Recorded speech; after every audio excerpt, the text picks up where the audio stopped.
1965, the BBC purported to conduct a trial of a new technology, allowing the transmission of odor over the airwaves to all the viewers. Many viewers reportedly contacted the BBC to report the trial's success.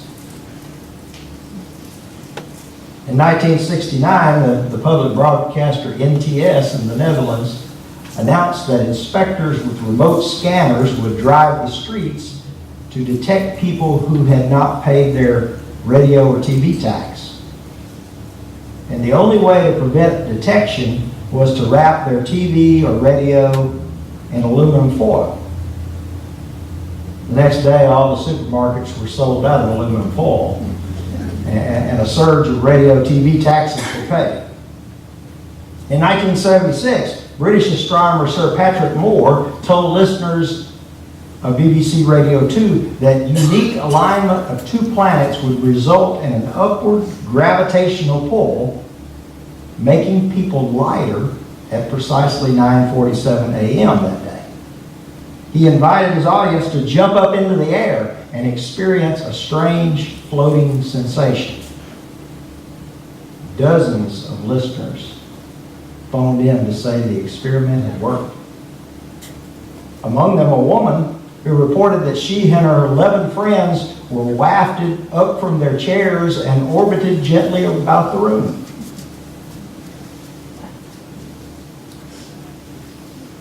Well, you guessed it. We're going to talk about fools this morning. Since you know what tomorrow is, the dreaded April Fool's Day. Now, I'm somewhat of a practical joker, so don't. It's a good thing I'm going to be out of town tomorrow. I tried to research a little bit about the origins of this day because, it's been going on for some time. I remember it as a kid. And there were so many different accounts of how this day got started. I feel like if I shared anything, it would probably be misinformation.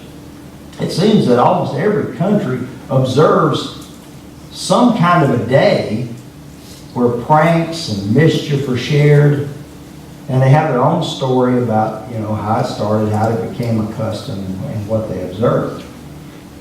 I can remember as kids going to school, we'd make up some kind of a fantastic tale and tell it to our friends. And just about the time that they get sucked all into it and really standing there with their mouth open and couldn't believe what we were telling, April Fools. It is April Fools. It also gave way to one of my favorite jokes. You could always tell about old so-and-so. You have to forgive them for the way they act because they were born a day too late, April the 2nd. So we do tend to view April the 1st as a foolish day. And I thought we might explore some reasons why some people are viewed as foolish or fools. Our scripture says, the fool says in his heart, there is no God. They are corrupt, their deeds are vile, there is no one who does good. Psalm 14:11. Now, that's very well. But in other scriptures, we find warnings against calling people a fool. Matthew 5:22. Jesus said, "But I say to you that whoever is angry with his brother without a cause shall be in danger of the judgment. And whoever says to his brother, Raka, shall be in danger of the Sanhedrin. But whoever says, you fool, shall be in danger of hellfire." Now Raka is a way of talking about somebody that may be sort of empty-headed or scatterbrained. We've talked about people that, maybe you don't view them as intelligent. And that's one thing. I mean, you can still be called up for that. But to call someone a fool could mean something altogether different. Now, the Bible uses the word fool over 200 times. Fool or foolish. But that doesn't mean that we're at liberty to call someone a fool. There's only one person that I would personally consider a fool, and that was the subject of Psalm 14:1. The person who says in their heart that there is no God. Now, as I said, if someone considers you foolish, or if we decide someone is foolish, it doesn't mean we're going to call you a fool. Jesus regularly referred to fools are foolish. But he's Jesus, and I'm not.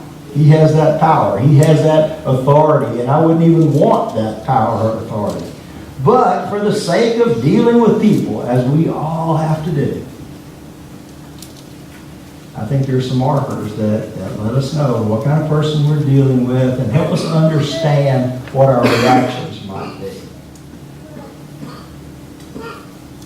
First thing you might think of when you think about a foolish person is they're always right. That reminds me of another joke. And it's an oldie but a goodie. When the guy got married, he knew that he married Miss Right. He just didn't know her name was always. Didn't know her first name was always. It's always right. You know, you've seen those people before, and I hope it wasn't your spouse. It certainly wasn't mine. But you see those people that they have to be right. They have to be right. They cannot stand it if they're wrong. If you can prove them wrong, they have to find a way to prove why they were wrong.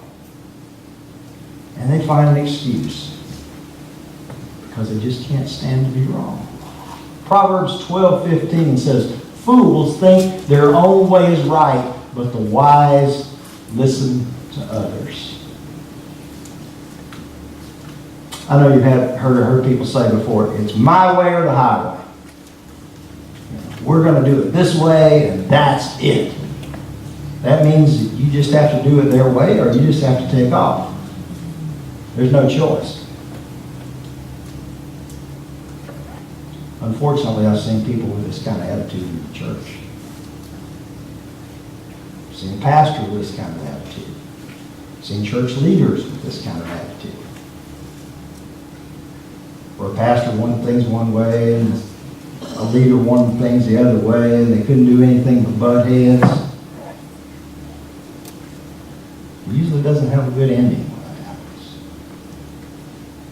So some people get so convinced that their way is right, they just refuse to listen to anybody else.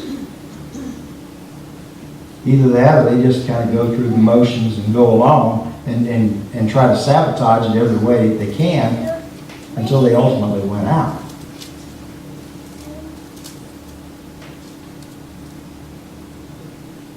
But here, I think it's why we continue to be effective. Because I don't see anybody here that thinks they're perfect. We all realize, none of us, and that includes me and especially me, I don't have all the answers. Now, there's certain things that I know that you probably don't know, but there's certain things that you know that I can't possibly know. But when we work together, when we listen to each other, when we use the strengths and the weaknesses that we all have as a common goal, then we can do great things. Don't ever think that you're right and the other person's wrong, and that's the only way it can be. Second thing we might see from a foolish person, they never plan. I don't think plans are in a foolish person's vocabulary. Proverbs 14:16 says, the wise are cautious and avoid danger. Fools plunge ahead with reckless confidence. You know, you may not believe this, my family probably does, but I'm a very cautious person.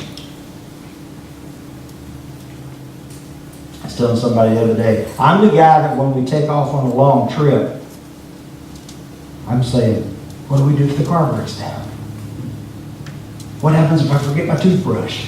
You know, What do we do? I'm always making plans and thinking about what will happen if things go wrong. I read an article the other day from another pastor. I can't recall his name right now, but he was maintaining that the reason that so many people leave the Christian faith is that we never adequately tell them what it takes to continue being a Christian. He questioned the invitation time in every service. And, we'll have one today, and we have one every day, every Sunday, and we sing, and I stand up here and wait. And I wait for someone to come up. And we question, and we beg almost for them to come and give their lives to Jesus. And when they do, we rejoice. And we're happy and we're glad and everything's great. And then we try to get them to be baptized and we give them a certificate and we welcome them to the family and everything's great.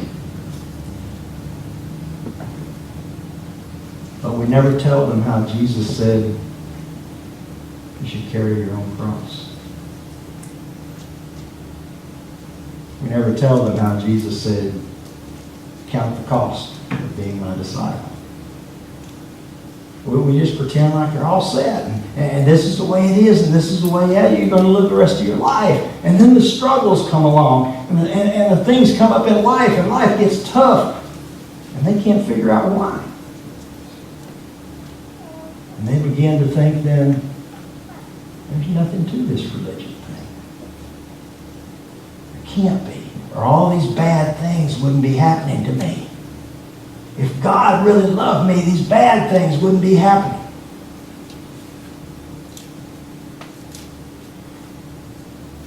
The fool takes life one day at a time. They react to whatever's in front of them at the moment. There's no planning. There's no concern for how bad a decision might be, for how life could be more difficult. They see what it is they want, and they go for it with no thoughts about what if it fails, what if it doesn't work out.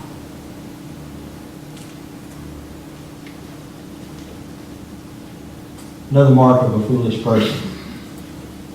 They can't stand criticism. Proverbs 12:16 says, a fool is quick-tempered, but a wise person stays calm when insulted.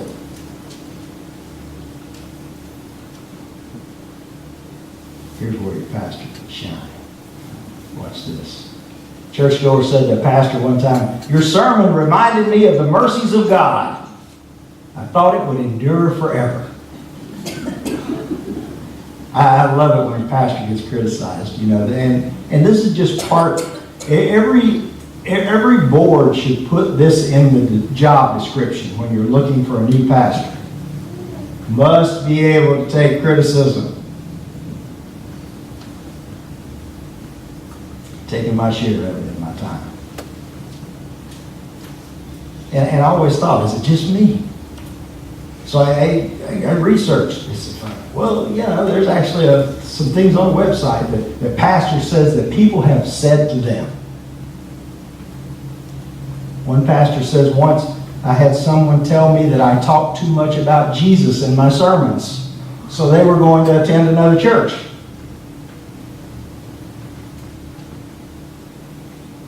One pastor said he had an elderly female guest pianist come into the church to fill in. And she asked him after the sermon, did he go to seminary? And he said, yes, ma'am. And then she asked him, did he graduate? One pastor said the person told him, that was an amazing message. I heard that before. But then they followed it up with, too bad no one will ever respect you with your shirt not tucked in, young man.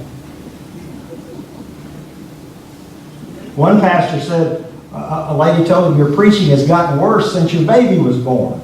It's like you're not as passionate about God as you were before.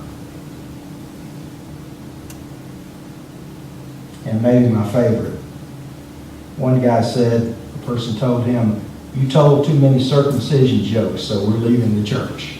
If we wanted to hear a comedy routine, we would have just watched a Will Ferrell movie. See, I don't think Will Ferrell's that funny. That's just me. All of us need to be able to take criticism. Criticism can actually be healthy if it's done in a positive way that's loving and supportive. But the fool never takes criticism well. And it kind of stems back to that first point. Remember, the first point is they think they're always right. So if you're always right, and you never do anything wrong, and if you never do anything wrong, then the first person that says a critical word to you, you get angry. You know, every one of us has different tastes. We have different ideas. We have different feelings about how things should be conducted. And we're no different in the church. When I look out there this morning, all I see is a bunch of people. Just like I'd see if I went to Walmart or any place else. We're no different. We have a set pattern about how we think things should go. We all have opinions. And we hold those opinions as part of who we are. And since we have differences of opinion, sometimes those public airing of those opinions may seem critical. We have to learn to not take everything as personal. We have to learn to not be angry over every negative thing. Only the fool does that. And lastly, number 4, they do not take sin seriously. Proverbs 10:23 says, "Doing wrong is fun for a fool, but living wisely brings pleasure to the sensible." There are those who just seem to thrive on being naughty, you know? And it doesn't have to take a lot to get them going either, you know? This person who always drives 10 miles an hour over the speed limit. Sometimes I'm guilty of that. Sometimes I think it's the thrill of getting pulled over that just drives them. In the same way, the fool has the thrill of just doing something that's not accepted by the world's standards.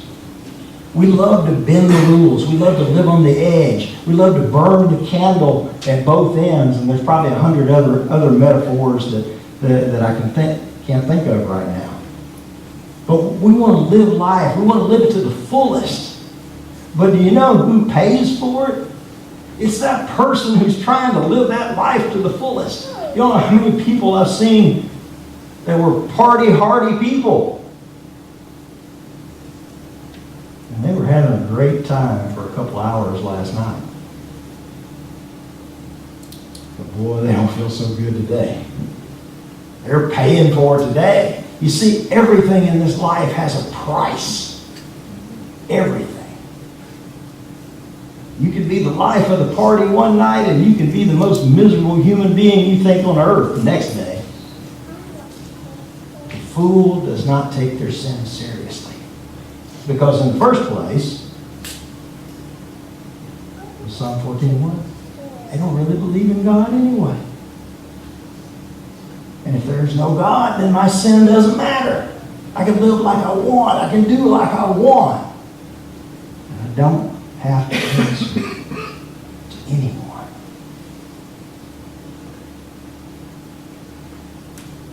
God cares about your sin. God cares so much that He thought enough of it to instruct you in how it might affect your life. In Psalm 1:5, it says they will be condemned at the time of judgment. Sinners will have no place among the godly. Psalm 38:3. Because of your anger, my whole body is sick. My health is broken because of my sins. Matthew 5:30. Jesus said, and if your hand, even your stronger hand, causes you to sin, cut it off and throw it away. It is better for you to lose one part of your body than for your whole body to be thrown into hell. Galatians 6:8 says, those who live only to satisfy their own sinful nature will harvest decay and death from that sinful nature. But those who live to please the Spirit will harvest everlasting life from the Spirit.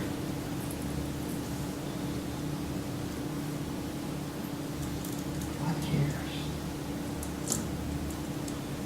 He cares about your sin. He cares about your feelings. He cares about everything in this life that affects you. So on this eve of April Fool's Day, I ask you not to be foolish anymore. Don't be that one who believes that there's no God, who believes in their heart that there's no God. Be that one who knows who they serve this morning. Let's just